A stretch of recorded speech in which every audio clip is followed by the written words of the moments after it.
Hey guys, I recently went to Ikea and they had this really great setup for a potting shed. So here they have bamboo baskets, two for $30. They use these, I think it's called Skadis, sorry, Skadis pegboards. This one is actually for dishes, and the desks are kitchen islands. Two Bror kitchen islands for $2.19, and that's a bar stool.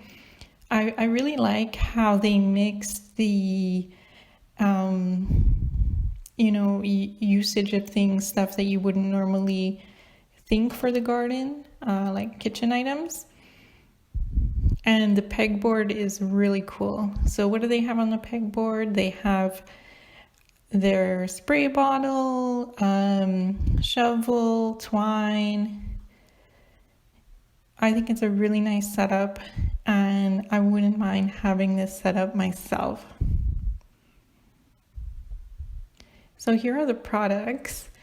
It comes to a total of $755.95 Canadian dollars. Thanks.